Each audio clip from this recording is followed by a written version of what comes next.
नमस्कार। जसरी हिजो मध्यरातमा गृहमन्त्री सुदन गुरुङको एउटा स्ट्याटस आउँछ 7-7 भनेर। 7 दिन 7 जना पक्राउ भनेको हुनुपर्छ, तत्पश्चात 8 र लगत्तै 10। अब गृहमन्त्रीको कतिपयले यो देखेर भने कि गृहमन्त्रीको स्पिड राम्रो छ, कतिपयले भने हतार नगर्नु, सम्हालिएर अगाडि बढ्नु, दुर्घटना हुन सक्छ, धेरै स्पिडमा हिँडे एक्सिडेन्ट हुन सक्छ, सम्हालिएर जानु भनेर पनि कतिपयले टिका टिप्पणीहरू गए।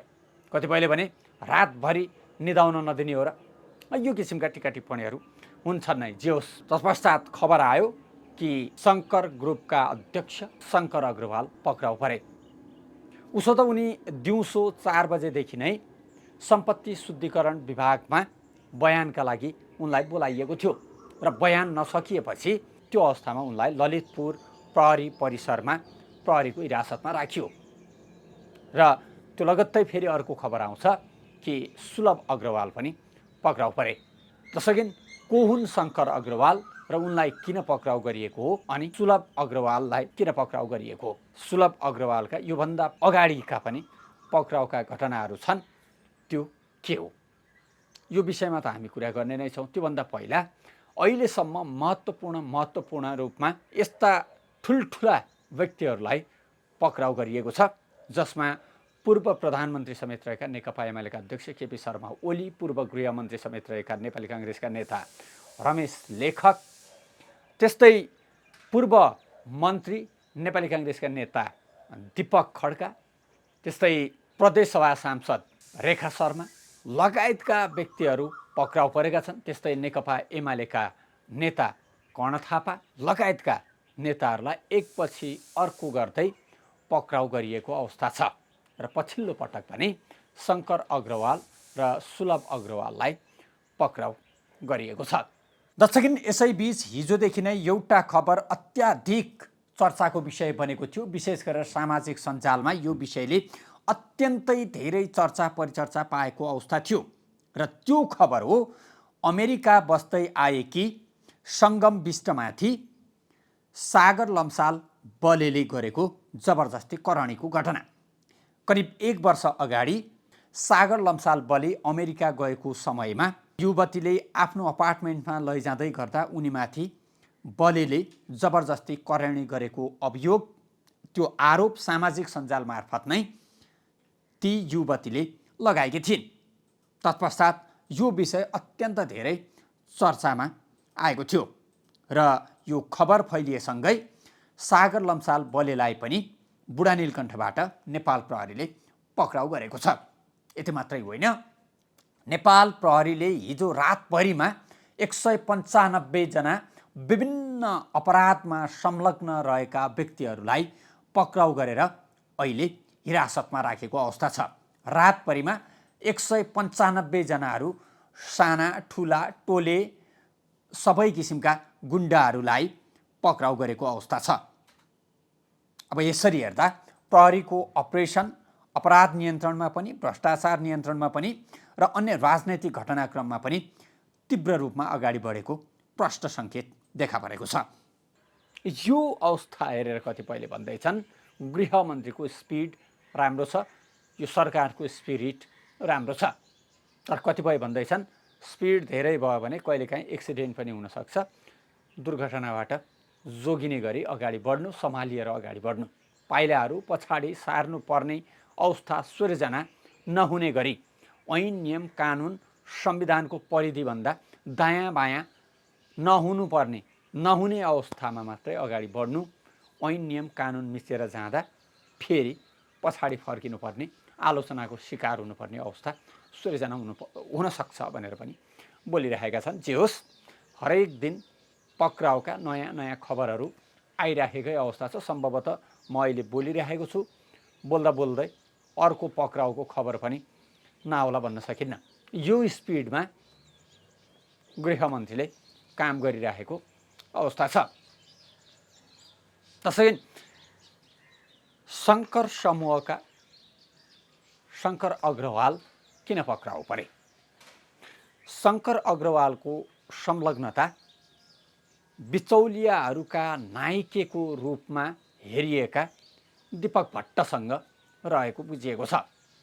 उनीहरूको साँठगाँठको कारणले उनीहरू साझेदार पनि हुन्।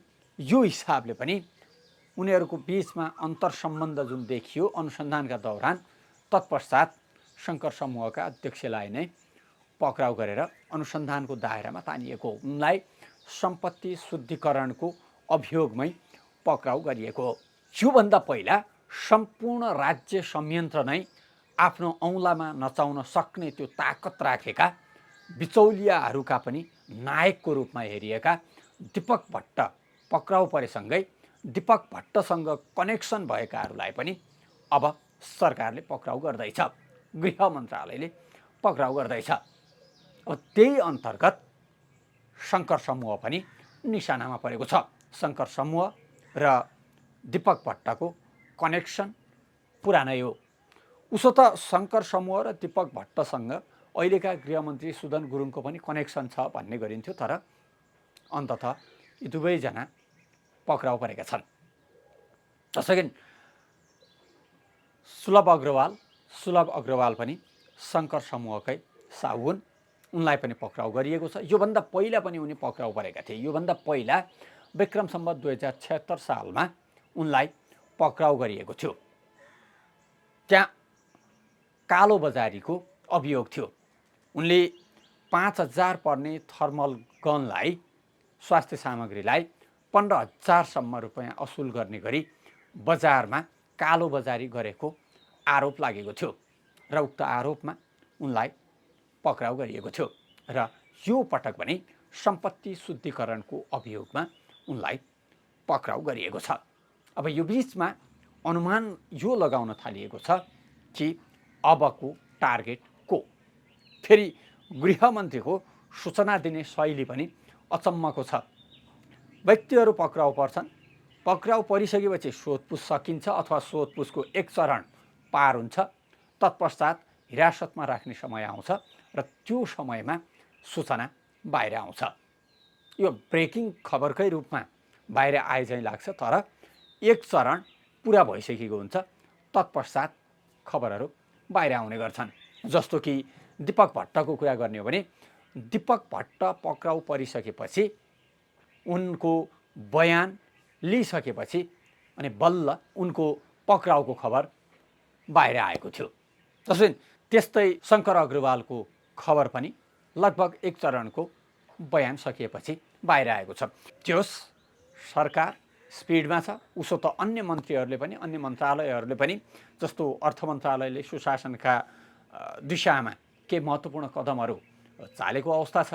परराष्ट्र मन्त्रालयले पनि केही प्रविधि जडानका हिसाबले केही महत्त्वपूर्ण कदमहरू चालेको अवस्था छ। अन्य मन्त्रालयहरूले पनि काम गरिरहेका छन्, आफ्नो तौरले काम गरिरहेका छन्। फेरि त्यसमाथि पनि प्रगति विवरणहरू पनि प्रधानमन्त्री तथा मन्त्रीपरिषदको कार्यालयलाई पेश गर्नुपर्ने, प्रधानमन्त्रीलाई पेश गर्नुपर्ने हरेक हप्ता, अनि के गर्ने हो भनेर कार्ययोजना पनि प्रधानमन्त्री सामु पेश गर्नुपर्ने अवस्थामा मन्त्रीहरू छन्। मन्त्रीहरूले प्रधानमन्त्रीबाट काम भनेको कामको सूची, हामी यो गर्ने हो यो मन्त्रालय अन्तर्गत भनेर त्यो सूची पनि तयार पार्नुपर्ने छ र ती कामहरूमा कति प्रगति भयो, कार्य प्रगति कति भयो भनेर त्यसको विवरण पनि बुझाउनु पर्ने छ। यो हिसाबले पनि हरेक मन्त्रालयले, हरेक मन्त्रीले काम त गर्नै पर्ने हुन्छ।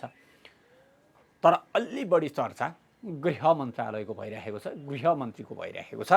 त्यो किनभने ठुल्ठुला व्यक्तिहरू एकपछि अर्को गर्दै पक्राउ परिरहेको अवस्था छ। यिनीहरूलाई पनि पक्राउ गर्न सकिएला र यिनीहरू पनि पक्राउ पर्लान् र यहाँसम्म प्रहरी प्रशासनले अथवा गृह मन्त्रालय प्रशासनले आँट गर्ला र आँट्न सक्ला र यो होला र भन्ने जुन किसिमका अनुमान पूर्वानुमानहरू थिए, अब भने नहुने के छ र जे पनि हुनसक्छ भन्ने तहमा पुगिसकेको अवस्था छ। अहिलेसम्मका पक्राउ प्रकरणहरूलाई हेर्दाखेरि ससानाबाट सुरु गरेर ठुलासम्म पक्राउ गर्ने, यो पक्राउ गर्ने प्रक्रिया तलबाट सुरु गरेर माथितिर जाने जुन प्रचलन थियो र जसरी सानालाई ऐन ठुलालाई चैन भन्ने गरिन्थ्यो, तर यहाँ चाहिँ सिधै ठुलाबाट हिर्काउन सुरु गरिएको छ र एउटा सन्देश प्रवाह गरिएको छ कि कोही पनि बाँकी रहने छैनौँ, हामी कसैलाई पनि छाड्नेवाला छैनौँ। यी हेर यिनीहरूलाई त हामीले पक्राउ गऱ्यौँ भने अरूलाई पक्राउ गर्न कुनै आइतबार हुने छैन, याद राख भनेर एक किसिमको सन्देश प्रवाह पनि गर्न खोजेको देखिन्छ। सम्भवतः त्यही भएर होला पूर्व प्रधानमन्त्री पूर्व गृहमन्त्रीबाट प्रारम्भ गरियो पक्राउ गर्ने काम। यो अवस्थामा सरकारका समग्र गतिविधिहरू कसरी अगाडि बढ्छन्? यो आइतबार नै सभामुखमा एकल उम्मेदवारी मात्रै परेको कारणले रासोपाका उपसभापति डोर प्रसाद अर्याल डिपी अर्याल सभामुख चयन भएका छन्। सभामुखमा डिपी अर्यालको एकल उम्मेदवारी परेको छ। यस हिसाबले अब आइतबार नवनिर्वाचित सभामुख डिपी अर्यालको शपथ पद तथा गोपनीयताको शपथ हुनेछ र तत्पश्चात उनले नै संसदको नेतृत्व गर्नेछन्। संसदको सभामुखको जिम्मेवारी उनले निर्वाह गर्नेछन्। जस्तै यो अवस्थामा संसदका गतिविधिहरू, किनभने संसदले पनि एकदमै धेरै स्पिडमा काम गर्ने लक्ष्य राखेको छ। अझ कतिपय चाहे त्यो निजामती सेवा सम्बन्धी ऐनको कुरा होस्, चाहे शिक्षा ऐनको कुरा होस्, चाहे अन्य सुशासन प्रवर्धन गर्ने, भ्रष्टाचार नियन्त्रण गर्ने सम्बन्धी ऐन कानुनहरूका लागि अझ त्यसमा पनि विशेष गरेर 11वटा ऐनहरू त तत्काल आवश्यक पर्ने देखिएका छन्। 100 दिने जुन किसिमको 100वटा कार्यसूचीहरू तय गरेको थियो बालेन नेतृत्वको पहिलो मन्त्री परिषदको बैठकले यो सरकारका निमित्त 100वटा कार्यसूची तयार पारेको थियो। त्यसलाई कार्यान्वयन गर्न पनि तत्काल 11वटा ऐनहरू आवश्यक पर्ने देखिएका छन्। यो हिसाबले सरकार जुन स्पिडमा जुन गतिमा अगाडि बढिरहेको छ त्यही स्पिडमा संसद पनि अगाडि बढ्नुपर्ने छ। अब यसका लागि संसदका समितिहरू कसरी चलायमान हुन्छन्, संसद कसरी अगाडि बढ्छ, सरकारको थप क्रियाकलापहरू के कस्ता हुन्छन्। यद्यपि अहिले के पनि भन्न थालिएको छ भने पक्राउ गर्नु, व्यक्तिहरूलाई समाउनु, हिरासतमा राख्नु, सोधपुछ गर्नु यति मात्रै पर्याप्त होइन। अलिकति व्यक्तिहरूका दैनन्दिनका समस्यामा पनि सरकारको ध्यान जानुपर्छ। जस्तो कि अहिले अत्याधिक मूल्य वृद्धि भएको छ, पेट्रोलियम पदार्थको मूल्य आकाशिएको अवस्था छ। यो अवस्थामा मूल्य वृद्धि नियन्त्रणमा पनि सरकारको ध्यान जानु पर्यो। भान्सा जुन हिसाबले महँगिएको छ त्यो महँगिएको भान्सालाई अलि सस्तो बनाउनेतिर सरकारको ध्यान जानु पर्यो। मध्यपूर्व जुन किसिमले अशान्त भएको छ त्यहाँ खतरामा रहेका नेपालीहरूको उद्धारमा सरकारको प्रभावकारी कदम चाहियो। अनि जुन किसिमले विदेश जाने, यद्यपि त्यो केही दिन र केही छिनमा हुने चमत्कारपूर्ण कार्य त होइन, र पनि व्यक्तिहरूका अपेक्षा छन् कि जुन हिसाबले वैदेशिक रोजगारीमा जानै पर्ने बाध्यात्मक अवस्थाको अन्त हुन्छ नयाँ सरकार बनेपछि, बालेन नेतृत्वमा सरकार बनेपछि भन्ने अपेक्षा थियो। त्यो दिशामा प्रभावकारी कदमहरू तत्काल चालिनु पर्यो भनेर पनि आवाजहरू उठ्न थालेका छन्। यो अवस्थामा सरकारका कदमहरू कसरी अगाडि बढ्छन्, थप कदमहरू कसरी अगाडि बढ्छन्, उसो त सरकारका कामहरूको मूल्याङ्कन कम्तीमा पनि 100 दिनमा हनीमुन पिरियड भन्ने गरिन्छ, कम्तीमा 100 दिन सरकारलाई दिनुपर्छ भन्ने गरिन्थ्यो। तर यो सरकारले त्यो धेरै समय लिन खोजेको जस्तो देखिएको छैन। सरकार गठन भएकै मितिदेखि नै निरन्तर एक्सनमा देखिएको छ। एकपछि अर्को कामहरू देखिन थालेका छन्, महसुस हुने गरी आउन थालेका छन् र यो अवस्थामा त्यही किसिमले मूल्याङ्कन पनि भइरहेकै छ र यसले थप अपेक्षाहरू जगाउने काम पनि गरेको छ। यो अवस्थामा सरकारका थप कदमहरू कसरी अगाडि बढ्छन्, संसद कसरी अगाडि बढ्छ, कसरी चलायमान, कुन हदसम्म चलायमान हुन्छ, संसदीय समितिहरू कसरी अगाडि बढ्छन्, यी सबै घटनाक्रमतर्फ हाम्रो प्रत्यक्ष नजर रहने नै छ। उपसभामुखको पनि निर्वाचन गर्नुपर्ने छ। उपसभामुखमा श्रम संस्कृति पार्टीले खुलेरै आफ्नो दाबी गरेको छ। श्रम संस्कृति पार्टीका अध्यक्ष हर्क साम्पाङले सामाजिक सञ्जालमा लेखेका छन्, उपसभामुखमा हाम्रो उम्मेदवार रहन्छ, नयाँहरूले हेरौँ नयाँलाई सहयोग गर्छन् अथवा पुरानैलाई के हुन्छ त्यसको प्रतीक्षा रहनेछ भनेर उनले सामाजिक सञ्जालमा आफ्नो दावेदारी प्रस्तुत गरिसकेको अवस्था छ। यो अवस्थामा समग्र राजनैतिक प्रक्रिया कसरी अगाडि बढ्छ यसतर्फ हाम्रो प्रत्यक्ष नजर रहने नै छ। सत्य, तथ्य र निष्पक्ष खबरका लागि हेर्दै रहनुहोला सेरोफेरो। अहिलेका लागि भने हामी सबैलाई बिदा दिनुहोस्। यहाँहरूको हरेक पल शुभ बितोस्। नमस्कार।